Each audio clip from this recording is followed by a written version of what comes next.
अस्सलामुअलैकुम रहमतुल्लाह। उम्मीद है कि आप सब लोग खैरियत के साथ होंगे। जैसा कि आप लोग जानते हैं कि 2-3 दिन पहले मैंने एक स्टेटस अपलोड किया था जिसमें फ्री ऑफ कॉस्ट गाइड करने के मुतालिक कहा था।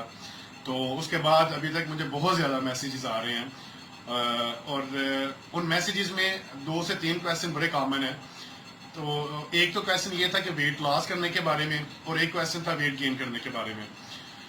तो लास्ट टाइम मैंने एक वीडियो बनाई थी वेट लॉस से मुतालिक और फिर कहा था कि नेक्स्ट वीडियो में हम वेट गेन से मुतालिक बात करेंगे। तो आज हम इंशाल्लाह वेट गेन से मुतालिक बात करेंगे। देखें, वेट गेन की जब बात होती है तो बहुत ज़्यादा लोगों का ये ख्याल होता है कि वो मसल मास को गेन करना चाहते हैं। तो बॉडी बिल्डिंग में क्या है कि जो प्रोफेशनल लेवल के बॉडी बिल्डर्स हैं, जो प्रो लेवल के बॉडी बिल्डर्स हैं, वो दो किस्म की सोच रखते हैं, 2 किस्म का प्लान फॉलो करते हैं। कुछ लोग वेट गेन को फोकस करते हैं और कुछ लोग मसल मास को फोकस करते हैं ऑफ सीजन में। तो वेट गेन को जो फोकस करते हैं वो हर किस्म की चीज खाते हैं, हर किस्म का फूड खाते हैं। कोई किसी किस्म की बाउंड्री नहीं है उनके पास। तो लेकिन उनकी ये सोच होती है कि भाई अगर फैट आ रही है तो साथ में मसल भी गेन हो रहा है। तो जब हम ऑन सीजन जाएंगे तो अपने मसल को वहां पे होल्ड रख के फैट को रिड्यूस कर देंगे। लेकिन जो मसल मास गेन करने पे जिनका फोकस होता है वो ये ख्याल करते हैं कि भाई हम सिर्फ मसल मास फोकस करेंगे, क्योंकि जब हम ऑन सीजन पे जाएंगे तो हमें अपनी बॉडी पे ज्यादा स्ट्रेस नहीं देना पड़ेगा।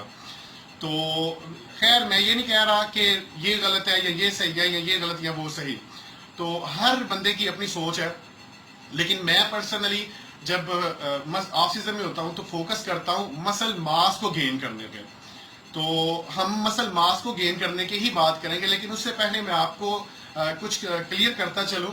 देखिए, डाइट जो होती है वेट लॉस की, वेट गेन की या मसल मास गेन करने की, वो ऑलमोस्ट सेम ही होती है। लेकिन बस इसको कुकिंग जो इसकी हम करते हैं वो थोड़ा सा तरीका इसका डिफरेंट होता है।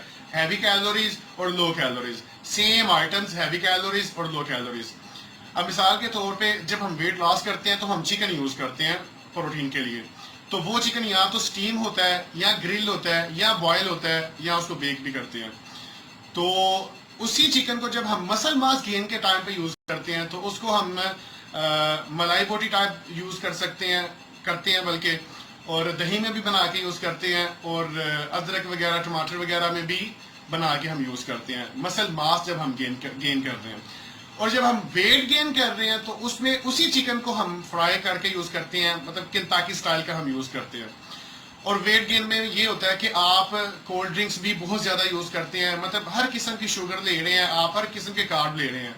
लेकिन मसल मास के टाइम पे ऐसा नहीं होता। मसल मास के टाइम पे भी आपकी डाइट क्लीन होती है, लेकिन फूड आपका एटलीस्ट मतलब सेम ही होता है।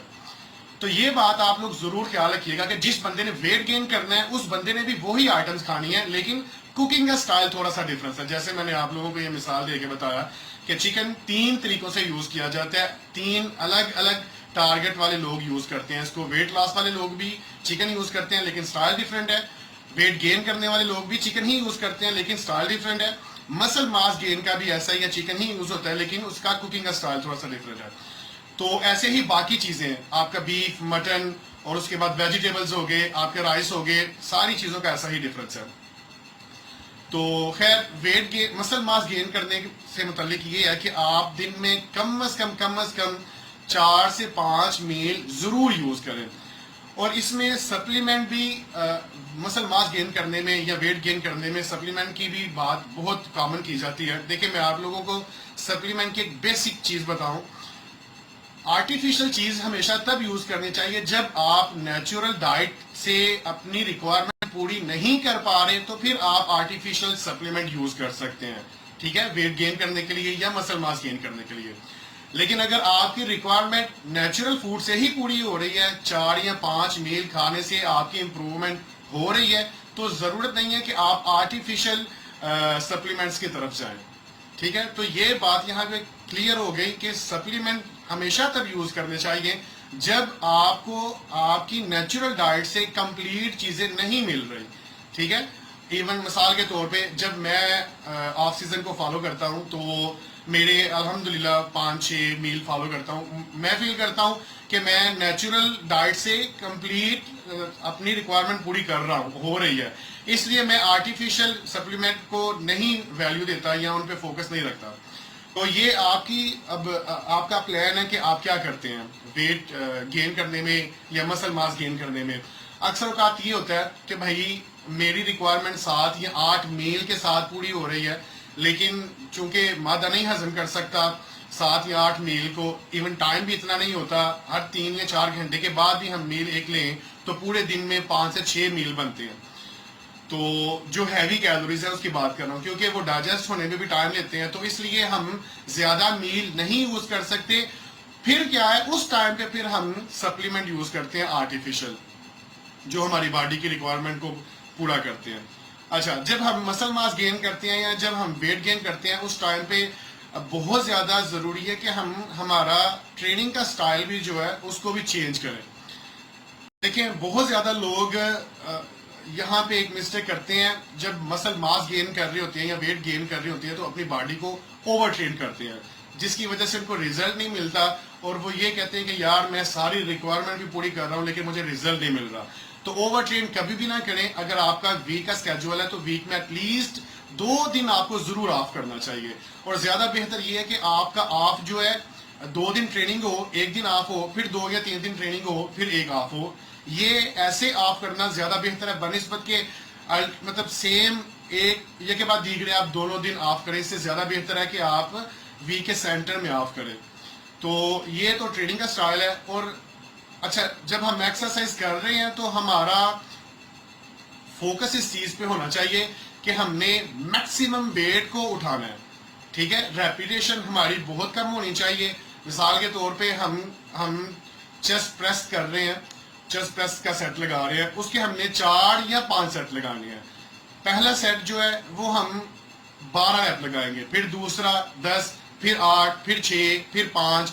एंड वाला जो है आप 1 या 2 रैप ही काफी है। प्रॉब्लम नहीं है कि भाई आप हाई रेपिटेशन करें, ठीक है, लेकिन कम रैप लगाने का सिर्फ मकसद ये है कि आप मैक्सिमम वेट उठा सकें, ठीक है। और ज्यादा वैरायटी नहीं करें। फिर वही बात आ गई जो मैंने सबसे पहले कहा था कि ओवर ट्रेन कभी भी नहीं करना अपने आप को। ओवर ट्रेन का मतलब ये है कि भाई अगर आप चेस्ट की एक्सरसाइज कर रहे हैं और 4 एक्सरसाइज इनफ है चेस्ट के लिए, अगर आप लोग 4 सेट एक एक्सरसाइज के कर रहे हैं तो 4 एक्सरसाइज 4 वैरायटीज काफी हैं एक मसल के लिए। ये चेस्ट की बात कर रहा हूँ, जो बड़े पार्ट है, छोटे पार्ट आप 3 वैरायटीज आई थिंक काफी हैं। अच्छा, ये आपके ट्रेनिंग का स्टाइल है। और रेस्ट का भी मैंने आप लोगों को बता दिया कि रेस्ट आप जरूर करें, और वीक में कम से कम 2 दिन आपका रेस्ट जरूर होना चाहिए। तो उम्मीद है कि इन सारी चीजों से काफी कुछ सीखने को मिला होगा। और अगर तो बहुत ज्यादा लोगों ने वेट गेन और मसल मास के मुतालिक और सप्लीमेंट के मुतालिक भी पूछा था, तो मैंने उन्हें कहा था कि मैं भाई वीडियो में कोशिश करूंगा कि मैक्सिमम गाइड कर सकूं। कुछ चीज मिस हो गई हो या कुछ क्वेश्चन का आंसर रह गया हो तो आप नीचे कमेंट में जरूर पूछें कि भाई मैं अभी सेटिस्फाइड नहीं हुआ, मतलब मुझे मेरा जवाब नहीं मिला, मैं जो पूछना चाह रहा था मुझे उसकी समझ नहीं आई। तो आप लोग इसी वीडियो के नीचे कमेंट करके जरूर पूछें, मैं इंशाल्लाह जरूर रिप्लाई करूंगा। और उम्मीद करता हूं कि आप लोगों को काफी कुछ सीखने को मिला होगा इस वीडियो से। इंशाल्लाह मैं जैसे जैसे वो सारे मैसेजेस देख रहा हूं और जैसे जैसे मुझे ज्यादा मैसेजेस सेम क्वेश्चन लग रहा है तो मैं ऐसे वीडियो में आप लोगों को गाइड करता रहूंगा। तो इंशाल्लाह मिलते हैं फिर नेक्स्ट वीडियो में। तब तक अपना जरूर ख्याल रखिएगा, मुझे दुआओं में याद रखें। अल्लाह हाफिज।